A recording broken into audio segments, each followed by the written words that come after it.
So first of all, thank you so much for having me return and spend time with all of you. Such wonderful and engaged students the last time. I would say it was less of a class and more of a conversation, which I enjoyed. I thought this visit, well, first of all, I was given an assignment on this visit. I don't know if are you all aware of the topical assignment I was given? Okay, good. Then I can make this up and no one would, no. No, I was asked to come and speak to you all about anti-Semitism and hate. And possibly we'll work to relate that to our world here in Tulsa today. What I decided was to take you to school a little bit. Just to terrify you, I have handouts. But before we get into looking at actual text, and that's actually my goal today, is to do some textual study, a little bit of Bible, a little bit of rabbinic literature, and I will walk you along the way, informing you of what these things are you're looking at. But let's talk about hate first. Let's see if I can use our whiteboard.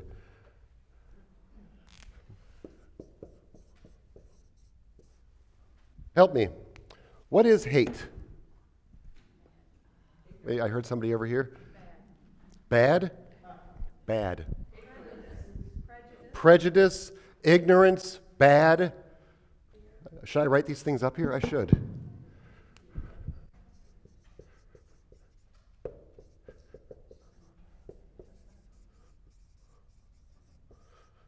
Prejudice, ignorance, bad, fear, anger. I'll put that over here. Okay.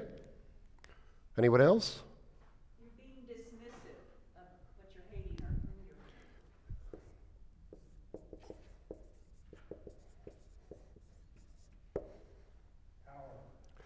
Power. Lovely. Maybe two more? Evil. Did I not put evil? I did not put evil up there. One more. Anyone? Pride.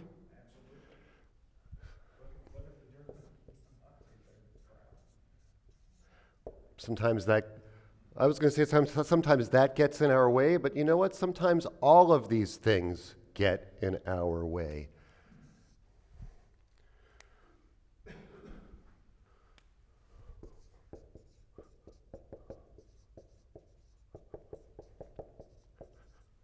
All right, let's go a little deeper.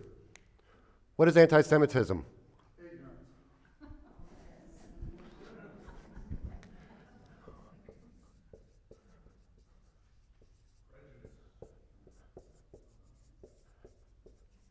Now, if you all just read off this side of the board, I'm going to... Bias. Sir.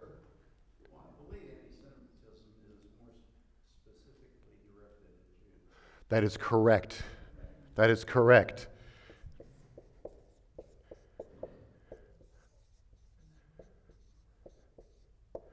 Anti-Jewish, and I would argue it's an anti-Jewish belief system based upon ignorance, bias, prejudice, evil, pride, fear, bad, power.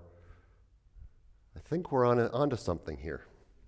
So, to open up our conversation, now we will have to share a little bit. So those of you that brought spouses or friends that you really like, cuddle up close. If you could take one, if you don't, still cuddle up close. So what we're starting to look at here, this is a piece of rabbinic literature from the Talmud. Have you heard of the term Talmud before? Who can tell me what the Talmud is?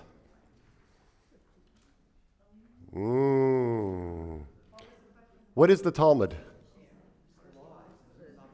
That's the Torah. Ish. So, the rabbis, yes, you're in the right direction. So, ish. So let me explain to you a little bit. So Going back before the year 0, Judaism was a cultic practice. You would bring the best of what you've got, whether it's your little lamb or your first fruits or your grains or what have you, to the temple in Jerusalem on the pilgrimage festivals, and you would make your offering to the temple, therefore your offering to God. That's how worship to God was done.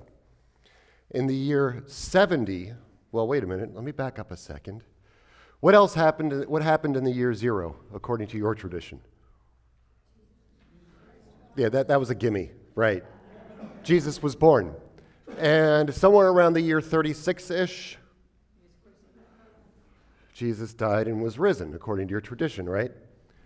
So, a few decades later, the year 70, the second temple in Jerusalem, where the altar was destroyed.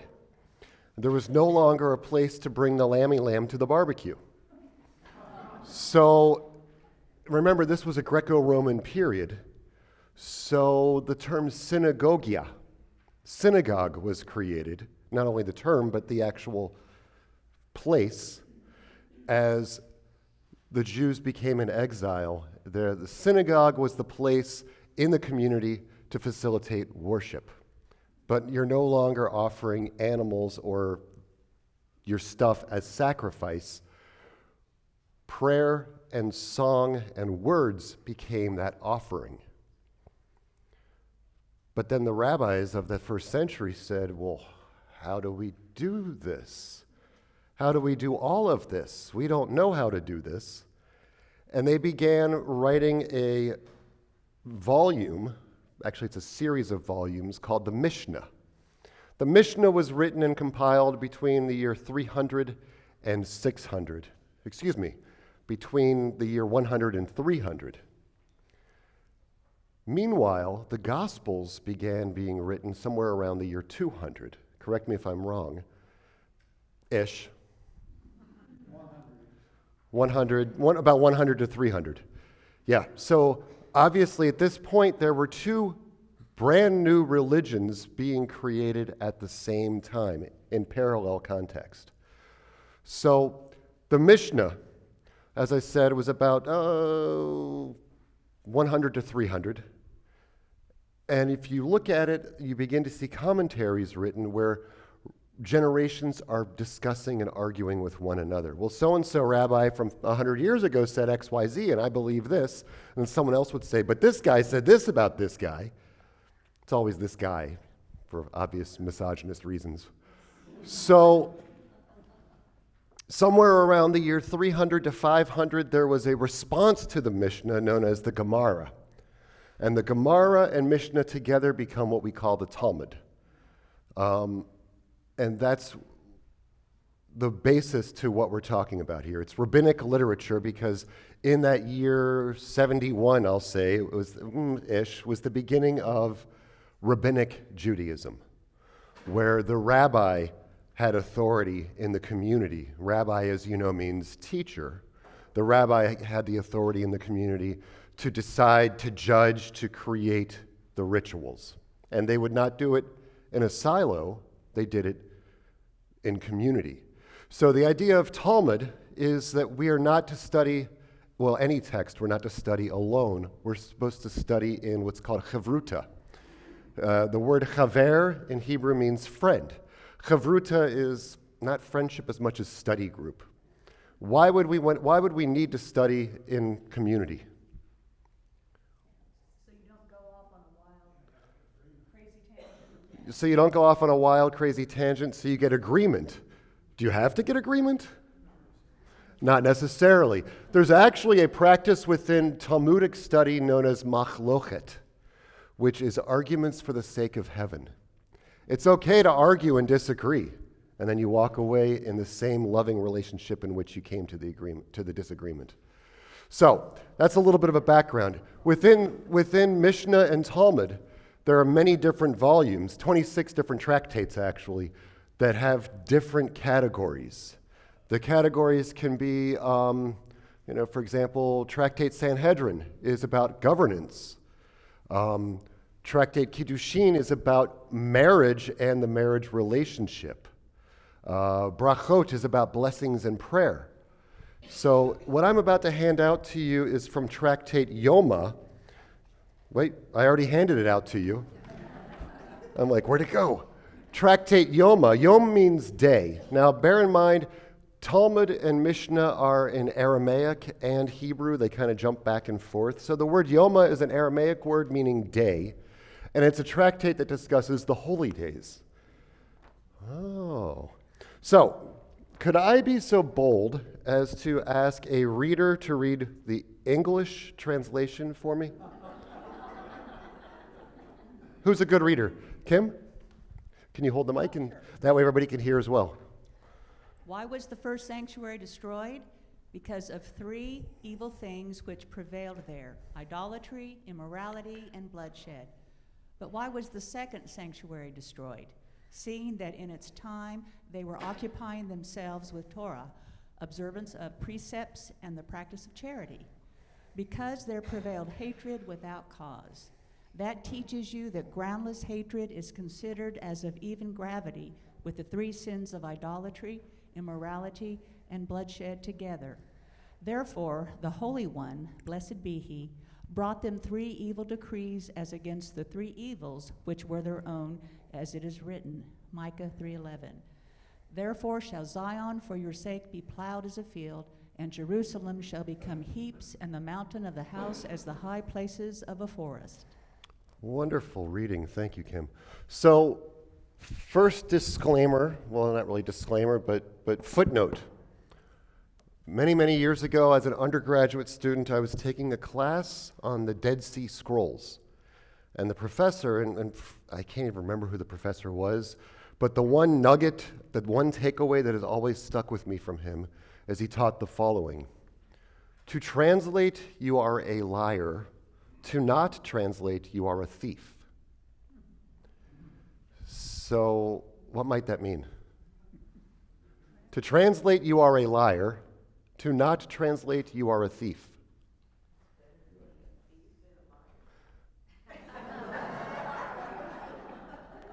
Did you all hear what happened over here?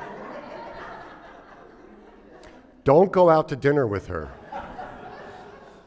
Well, the thief makes up his or her interpretation. Yes.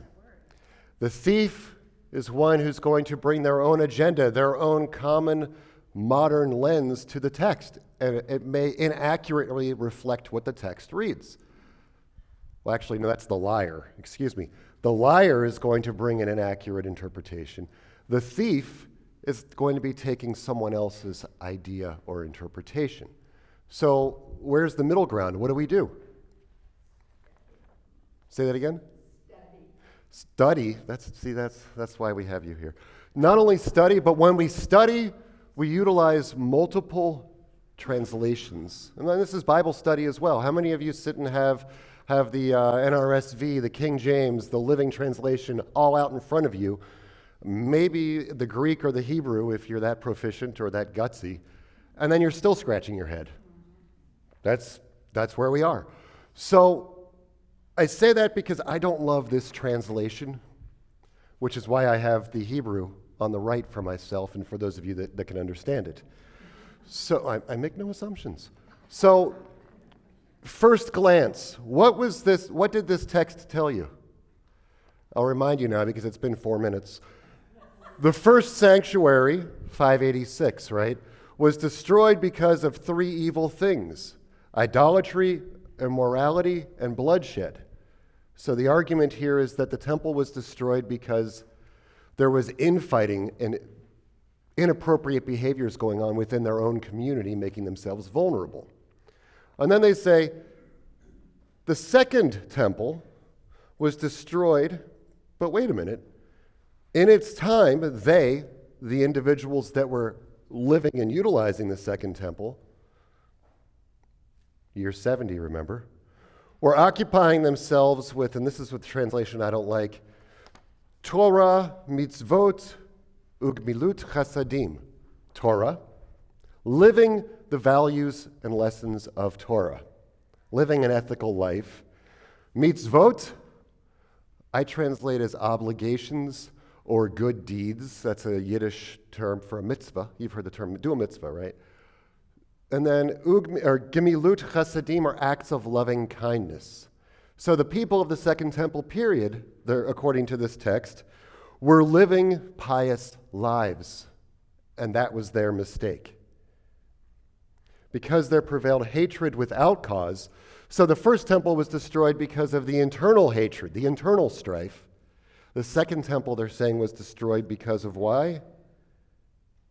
External strife. There prevailed hatred without cause. That teaches you that groundless hatred is considered as equal to the sins of idolatry, immorality, and bloodshed.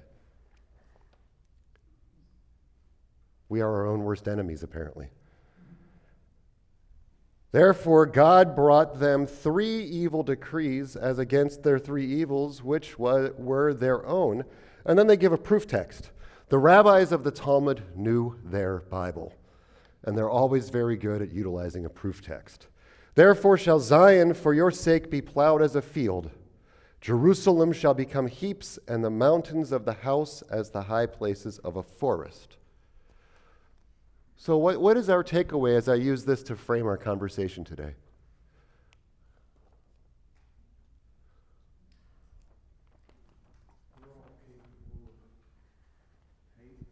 We are all capable of hate, external or internal. And now, what's that Micah text? And I like how we've got the guiding question here. How does the quote from Micah use nature as a metaphor? Obviously, we see how. But what's the point? Zion, for your sake, be plowed as a field. What is that image? I'm sorry, I couldn't hear. Wipe them out. And the mountain of the house as the high places of a forest. Oh wait, Jerusalem shall become heaps, and the mountain shall be as high places of a forest. Everything's destroyed. Kim. Gospel of Mark was, they say, around 70 AD, and when the second temple destroyed, I thought the Romans destroyed. Yes. So that's your outside. That's the external. Yes, you're drawing from your own ideas. That's very good. So we've been talking about, now Kim, you brought us back to around in the 1st century. We're going to go around 400 years before that. I have more handouts. We destroyed a tree today. It looks like, Rabbi, it looks like Hebrews upside down if you turn it upside down. So I know that you're offering a joke, but I will tell you, there's context to that. Remember, I told you that in our tradition, we are to study in chavruta, in a group. Opposite sides of the table, and oftentimes there's that one guy who can only read upside down because he's always got the other seat. So yeah, there's context for everything here. So, as I said, about 400 years earlier, I'm bringing you initially, and don't read ahead now, we're going to read from the book of Esther. Have you all read the book of Esther? Which translation? NRSV is the best. Well, actually, I do like the NRSV translation if I'm studying Christian scripture. However, here's a challenge. The book of Esther in the Hebrew Bible is very different than the book of Esther in the Christian scriptures. There are actual editorial insertions in the Christian scripture, because in the original text of the book of Esther, there's one main character that does not exist: God. God is not present in the book of Esther. And in the Christian scripture, there was a change done in which the presence of God is everywhere. So let's have another reader start us with Esther 3. It's going to run for 1, 2, 3 pages. They don't have to read all 3. We can hand off. But who would be my reader? Really? It's like high school all over again, isn't it? If you could use the microphone so everybody can hear along. Sometime afterward, King Ahasuerus. or Ahasuerus. promoted Haman, son of Hammedatha, an Agagite. He advanced him and seated him higher than any of his fellow officials. All of the king's courtiers in the palace gate knelt and bowed low to Haman, for such was the king's order concerning him. But Mordecai would not kneel or bow low. Then the king's courtiers, who were in the palace gate, said to Mordecai, "Why do you disobey the king's order?" When they spoke to him day after day, and he would not listen to them, they told Haman, in order to see whether Mordecai's resolve would prevail, for he had explained to them that he was a Jew. When Haman saw that Mordecai would not kneel or bow low to him, Haman was filled with rage. But Where'd it go? Rage, anger, sorry. But he disdained to lay hands on Mordecai alone. Having been told who Mordecai's people were, Haman plotted to do away with all the Jews. Mordecai's people throughout the kingdom of Ahasuerus. And, it goes on and on. Why don't we jump to another reader? Okay. You're doing a great job. Who could be my second reader? Well, Kim, you already read, but Meredith's going to read. In the first month, that is... the month of Nisan, in the 12th year of King Ahasuerus, which means the lot, was cast before Haman concerning every day and every month until it fell on the 12th month, that is, the month of Adar. Haman then said to King Ahasuerus, "There is a certain people scattered and dispersed among the other peoples in all the provinces of your realm, whose laws are different from those of any other people, and who do not obey the king's laws, and it is not in your majesty's interest to tolerate them. If it please your majesty, let an edict be drawn for their destruction, and I will pay 10,000 talents of silver to the stewards for deposit in the royal treasury." Thereupon the king removed his signet ring from his hand and gave it to Haman, son of Hammedatha, the Agagite, the foe of the Jews. And the king said, "The money and the people are yours to do with as you see fit." On the 13th day of the first month, the king's scribes were summoned, and a decree was issued as Haman directed to the king's satraps, to the governors of every province, and to the officials of every people, to every province in its own script, and to every people in its own language. Continue. I'll pick up. You all are so gracious with your reading. The orders were issued in the name of King Ahasuerus and sealed with the king's signet. Accordingly, I lost my place. Accordingly, help me out. Written instructions were dispatched by couriers to all the king's provinces to destroy, massacre, and exterminate all the Jews, young and old, children and women, on a single day. On the 13th day of the 12th month, that is the month of Adar, and to plunder their possessions. The text of the document was to the effect that a law should be proclaimed in every single province. It was to be publicly displayed to all the peoples so they might be ready for that day. The couriers went out post haste on the royal mission, and the decree was proclaimed in the fortress Shushan. The king and Haman sat down to feast, but the city of Shushan was dumbfounded. Don't turn yet, don't read ahead. So, wow. Everybody reads ahead, that's why I said it. So, let's frame this story a little more. First of all, to those readers, Ahasuerus or Ahasuerus, it's a tough one. Hammedatha, the Agagite, is also a tough one, so kudos to all of you getting those names out. Mordecai, yeah. So what's really going on here? First of all, we're talking about, here's the king, and one of his number 2 agents, Haman, who was a descendant of Amalek. Do you remember Amalek? What happened to Amalek? Amalek was killed, and we were commanded to blot out the evil name of Amalek. And he was the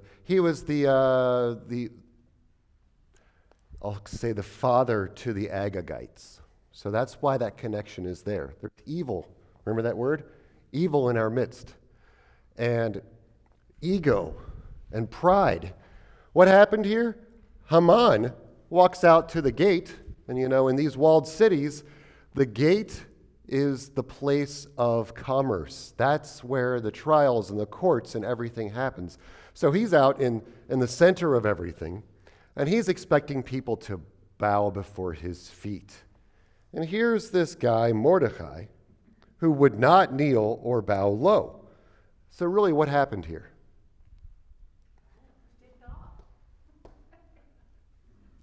All of these, yes. He's ticked off. There's a power struggle. How dare you? Why do you disobey the king's order? And they spoke to him day after day, and he continues to disobey the king's order.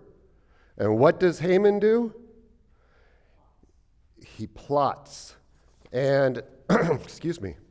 So now on the second page it says, in the first month, that is the month of Nisan. So when is the month of Nisan? The month of Nisan is the hinge pin in the Hebrew calendar. Passover falls in the month of Nisan, and it always falls in the springtime. So the month of Nisan is usually April-ish, sometimes a little earlier, sometimes a little later, but it's usually right there around April. In the 12th year of King Ahasuerus, a pur was cast. What's a pur? It says the lot. But let's use some language we would understand. A lottery. A lottery. And this is where we have a holiday called Purim. And this is the basis for Purim, which means lots. The pur was cast before Haman concerning every day and every month until it fell on the 12th month. So that's the month of Adar. So remember, we're starting in the month of Nisan. We're going a whole calendar almost. Month of Adar is the month right before Nisan. So this has been going on for almost a year. And Haman says there's a certain people. So he's really ticked off by this point, right? He goes to the king and basically all of these things again. He, with his power and his fear and his pride and his prejudice and his bias, he plots to eliminate them. And now it goes on for the course of another year with the power of the king's signet ring. What's a signet ring? Ring with a crest on it. I can't speak. I was going to say a quest. A crest on it. And I saw. So what does the crest do? Makes it official. Right. So you melt some wax and you press the crest into the wax. It's basically the official signature. The seal. Thank you. Good word. So he's been given the authority of the kingdom to eliminate the Jews. And then, of course, it takes another year almost to plunder their possessions. The text of the document was to the effect that a law should be proclaimed in every single province, etc., etc., etc. The couriers went out post-haste on the royal mission. Now, I like this very last sentence. The king and Haman sat down to feast. The city of Shushan was dumbfounded. So they didn't agree with what the royal dictum said. So let's turn to that next page, page 4. Haman's anti-Semitism. What did he not like about the Jews?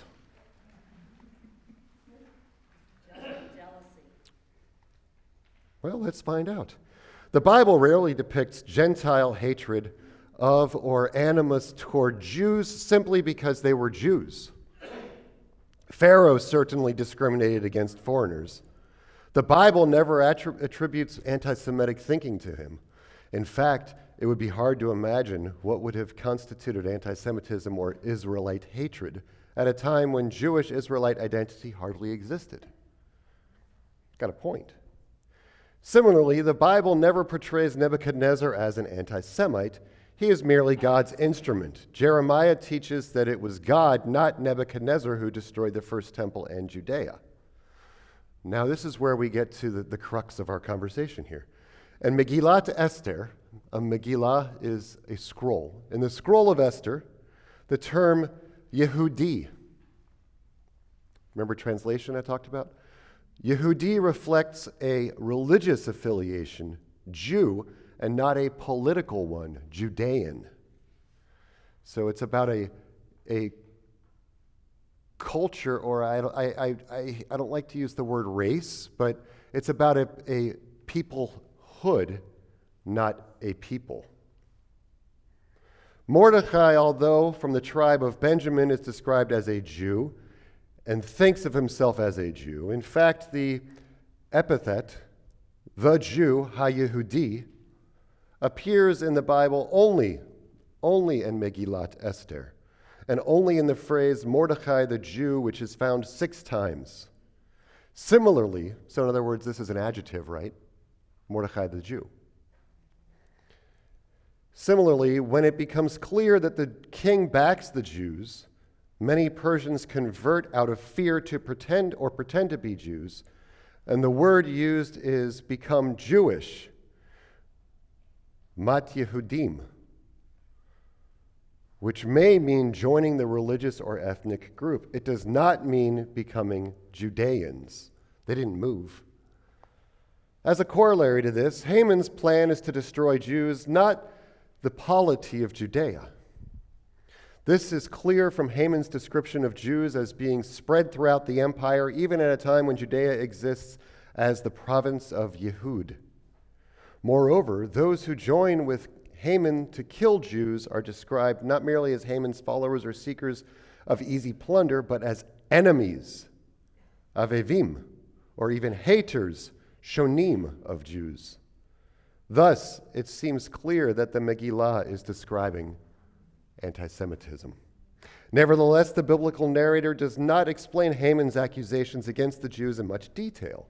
We also have no evidence that hatred of Jews was a widespread phenomenon in the Persian Empire, and I would add that that last line we saw of Esther 3, the city of Shushan was dumbfounded, which is an interesting translation, but we'll go with it, because it was not a widespread idea. Now we're going back to Talmud a little bit. Megillah 13b. Well, I just told you what Megillah means. What's Megillah? Scroll. Good, Kim, you're paying attention. A scroll. And that's what this tractate of Talmud is about, are the scrolls associated with the festival holidays.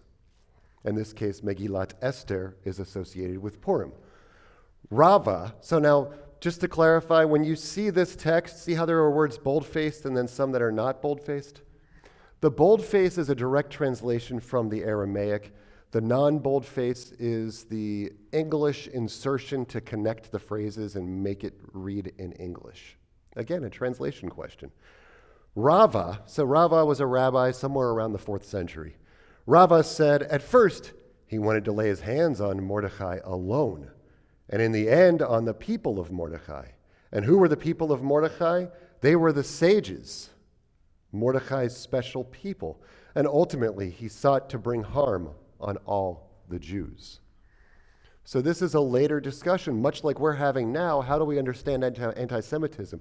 How do we understand hate? And the rabbis of some 1,500 years ago, 1,700 years ago, were having the same conversations. So Megillah 13b, just a few lines later, Haman said to Ahasuerus, there is Yeshno, there is one people scattered abroad and dispersed among the peoples in all the provinces of your kingdom. Their laws are diverse from those of every people, nor do they keep the king's laws. Therefore, it does not profit the king to tolerate them. Rava said, there was none who knew how to slander like Haman. As in his request to the king, he included responses to all the reasons Ahasuerus might be reluctant to destroy the Jewish people. He said to Ahasuerus, let us destroy them. And Ahasuerus said to him, I'm afraid of their God, lest he do to me as he did to those who stood against them before me. Haman said to him, they have been asleep, yashnu, that's the Hebrew, with respect to the mitzvot. What does that mean, they have been asleep with respect to the mitzvot? Ignoring. That's exactly right. Remember that text from Yoma that we read, we started our conversation, it was talking about the people of the Second Temple period. They were living pious lives according to Torah, mitzvot, and acts of loving kindness. Now this is about 400 years beforehand when Esther was happening, and this was right after the fall of the first temple when, according to Yoma, we were seeing those three evils. So this was a period of transition. And Haman said to him, they've been asleep with respect to the mitzvot, having ceased to observe the mitzvot, and therefore there is no reason to fear. And Ahasuerus said to him, there are the sages among them who observe the mitzvot. And Haman said, they are one people. They are all the same. Nobody observes the mitzvot. Haman continued with his next responses as expressed in the verse. And before I get to the verse, what is that there? Nobody observes the mitzvot. What kind of a statement is nobody? A generalization based upon ignorance, prejudice, bias. Probably something else. Perhaps you will say that I am making a bald spot in your kingdom. You fear that if an entire nation is wiped out, there will be a desolate area within the kingdom. There's no need to worry, though, as they are scattered among the peoples. And eradicating them will not result in the creation of an unpopulated zone in the area where they had once lived. Furthermore, perhaps you will say, there is benefit from them. But this nation is mephorad, like this barren mule that cannot bear offspring. And there's no benefit to be gained from them. And perhaps you will say that there is at least a province that is filled with them. So what's the justification? What's the argument here? That's exactly what I was just thinking. They won't be missed. Right. It's kind of like this time of year, often people will go out and dethatch the grass, right? Where you get out there with the rake and you pull the stuff out from underneath, and therefore it makes more room for the grass to fill in. Isn't that what Haman is saying here? Therefore, the verse states that they are scattered in all the provinces of your kingdom, and they do not inhabit one place. And Haman continued, and their laws are diverse from those of every people. They do not eat from our food, nor do they marry from our women, nor do they marry off their women to us, nor do they... My voice is cracking. It's puberty again. Their laws are diverse from those of every people, and they do not eat from our food, nor do they marry from our women, nor do they marry off their women to us, nor do they keep the king's laws. That's interesting. He's making all these justifications that they keep to themselves. They're not really part of our community anyway. Oh, and by the way, they don't even follow the king's laws. They spend the entire year in idleness as they are constantly saying, Shehi Pehi, which is an acronym for, it is Shabbat today, it is Passover today. What would Shehi Pehi imply? Can't work, right. We're following our calendar, we're doing our thing, and I'm sorry, I can't work, I can't participate in that. Therefore, it does not profit the king to tolerate them, as they eat and drink and scorn the throne. Oh wait, I love that. It's one thing to eat and drink, they're over here being rambunctious. But while they're doing that, kingy, I don't know what to point at, they're slandering you and the work that you're doing in your kingdom. This guy was a good salesman, wasn't he? And a proof of this is that even if a fly falls into the cup of one of them, he will throw the fly out and drink the wine it fell into. But if my master the king were to touch the glass of one of them, he would throw it to the ground and would not drink it, since it is prohibited to drink wine that was touched by a Gentile. That's one more little... Right. So...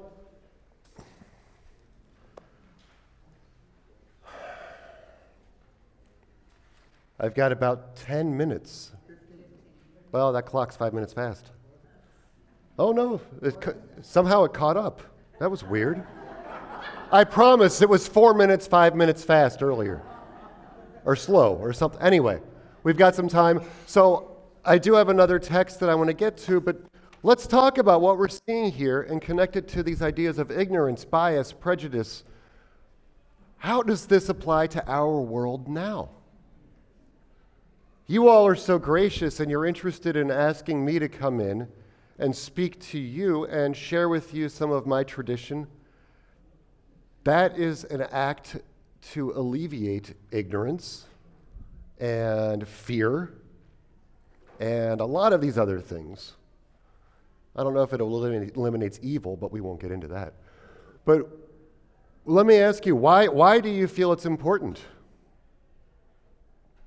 Why is it important to educate yourselves and to be welcoming and to learn from other peoples? To understand, to try to understand why some people are like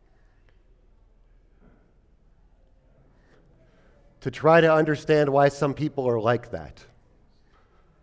In the back of the room, nice and loud. I would like to learn more about it so I could figure out if there's something I could do to help Be an ally.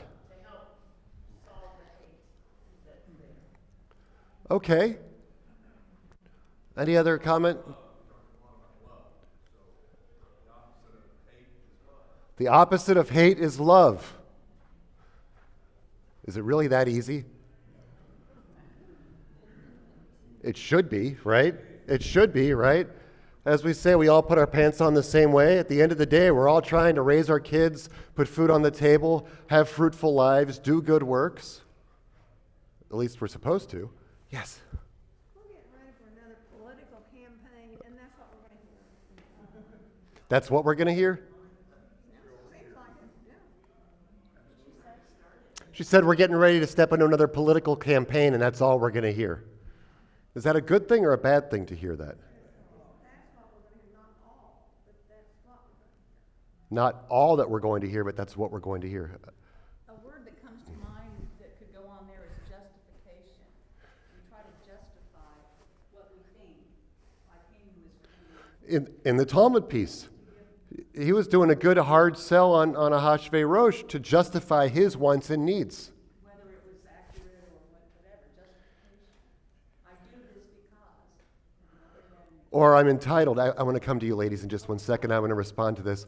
Or I'm entitled. Or my family was here first and these people came in and they have all of the XYZ. They've got all the money, all the success, all the opportunity. Whoever they are, right? Aren't each of those just cultures that have been handed down through generations of hate and evil and love? And if they're raised in that, they pass to the children then pass it to their children, and it continues. Judy, I wanted to hear what you had to say. Yeah, we have, because we want the knowledge that casts out the prejudice and the bias and the fear. Right. Because knowledge is Power. power. Knowledge is power. I was always told they can't take your knowledge from you. Meredith, you wanted to add something? She took your idea. Education, educating yourself, so you Right. have knowledge, you have information, you understand. And I think that's what we all have to spread, is information and knowledge.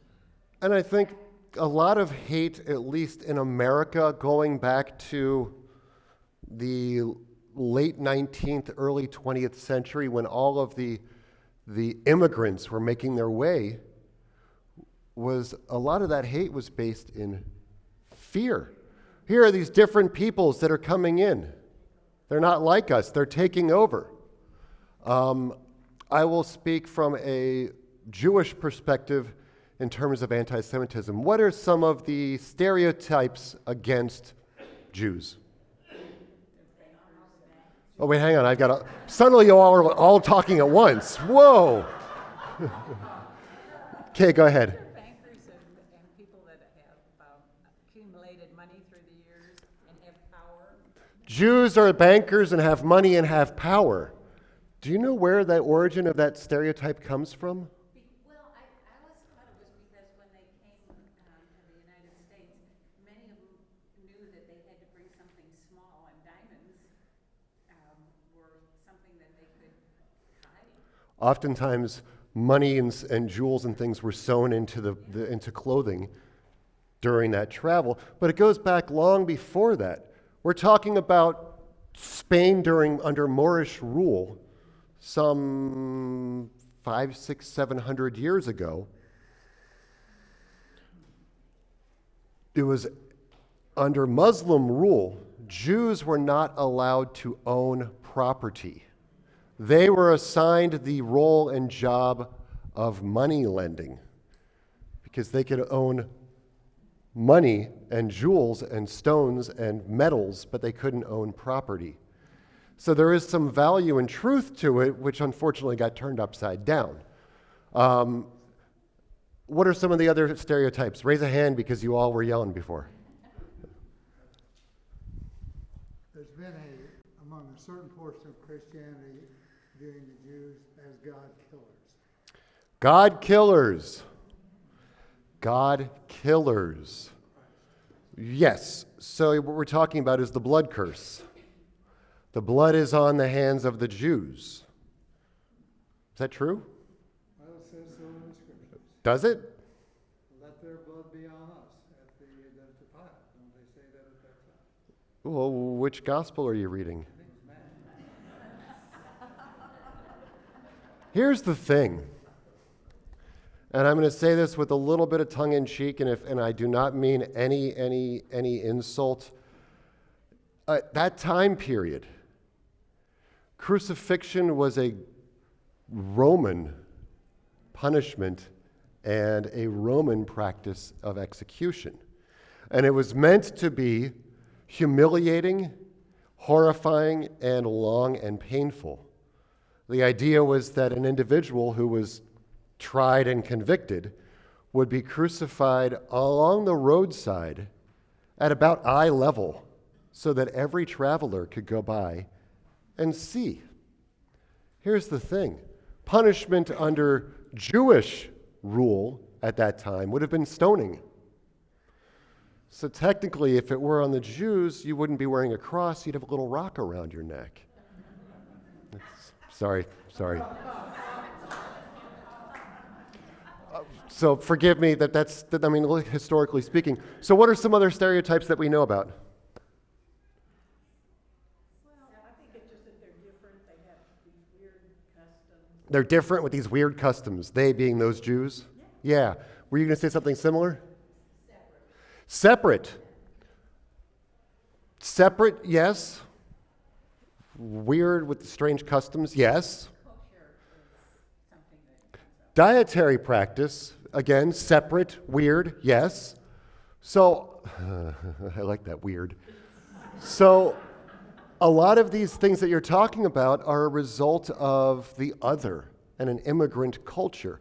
I mean, if we want to go back to the biblical text, God, through Moses, was telling those individuals, when you enter the promised land, do not act like those people, do not behave like the people that live there. But what was the underlying cause of that? And even like dietary law, well, for every rule, something has to happen for a rule to be created, right? We just don't make up rules for the sake of making up rules. Speed limits happen because somebody drove too fast and ended up dying.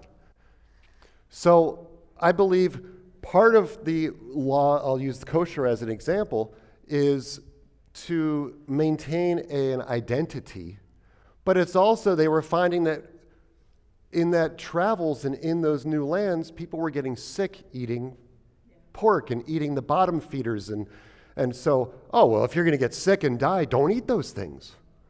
and somehow they evolved into identity. Yeah. What's also interesting is that a lot of, as I told you earlier, two traditions developing at the same time in those first centuries, defining who they are. You know, I will tell you, I believe the Gospels are the most fantastic marketing. I'll tell you why. If you read the language of the Gospels, the writers were writing for a Jewish eye, for a Jewish reader. Especially the earlier Gospels, it sounds a lot like the Hebrew Bible text. It's great marketing. Two traditions developing parallel. I just lost my train of thought. Where was I? Before that. Oh, right. Right. Wait a minute. Oh, those strange, weird people. But we talked about the biblical context. But then there's also this idea of, that's 3 minutes? Oh, dear God. See, that says 5, but it's only 3. Yes? So if there's this, I mean, this is supposedly, showing why there might be a basis for anti-Semitism. Sure. So where in the scriptures is the argument against anti-Semitism? Gotcha. She said if this text I gave you with Talmud and with Esther was the basis for anti-Semitism, she wanted to hear the counter-argument. Where is the basis against it? So going back to the weird other people for a moment, immigrant culture. Let's talk about America, 19th and 20th century. You've got these people that are coming to America from all over the place for a better life. Remember, weren't we taught, none of us are old enough to have lived at that time, but weren't we taught that, what was it, there was gold in the streets? And this was the land of opportunity? So people were coming to America, and what would happen when you move to a new place? You're on your own, you might have your children, you might have your spouse, you've got a few shekels sewn into your clothing. It's terrifying. So you are drawn to those most like yourself. And I'm not talking just Jewish, I'm talking any immigrant culture. Irish, Asian, I mean, even now with 21st century immigrants, especially this part of the country, we see a lot of Mexican immigrants, and they are drawn to communities that are decidedly like themselves. It's safe, it's a common language. So now you're giving me 1 minute?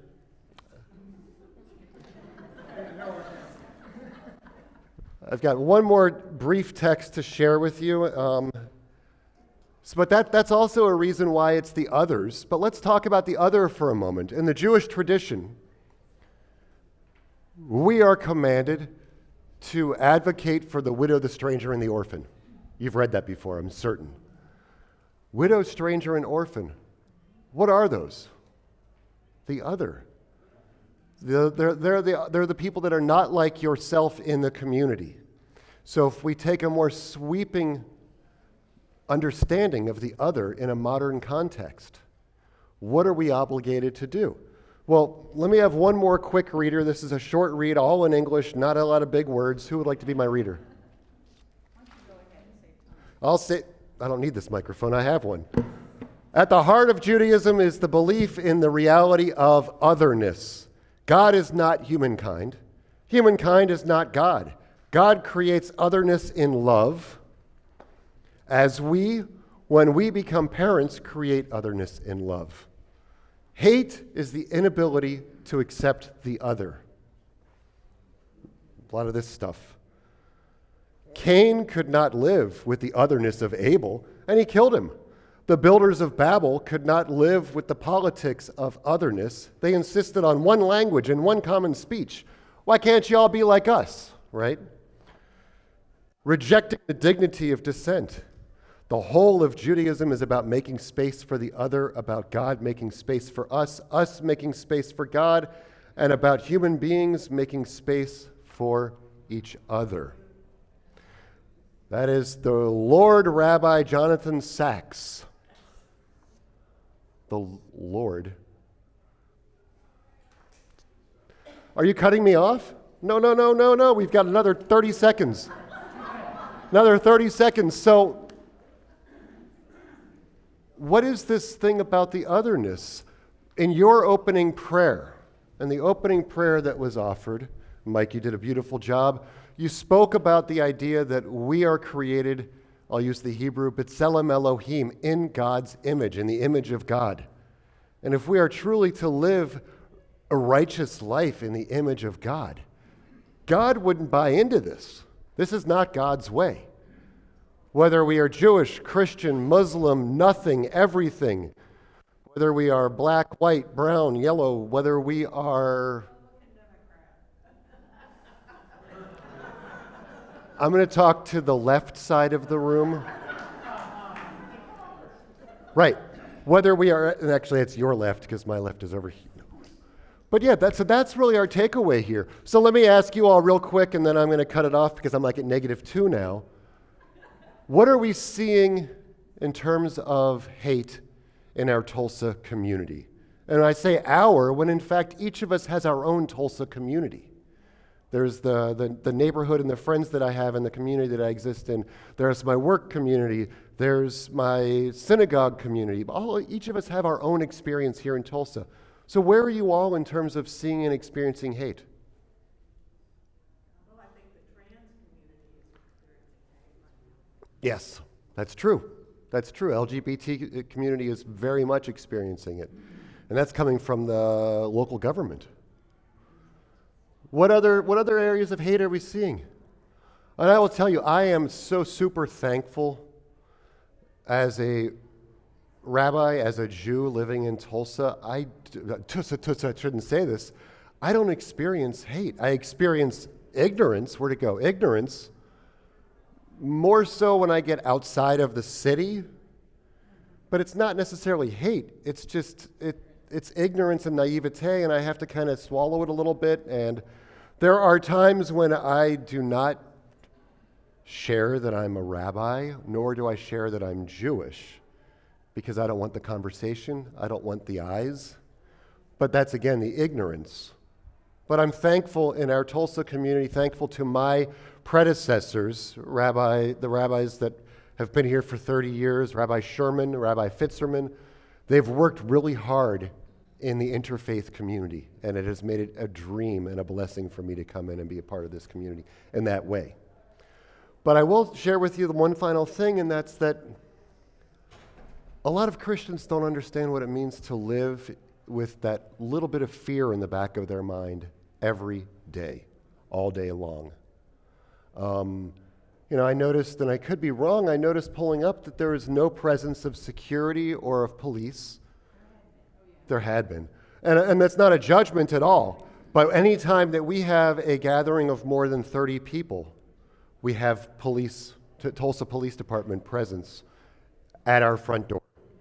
And that's for a sense of security and an actual security.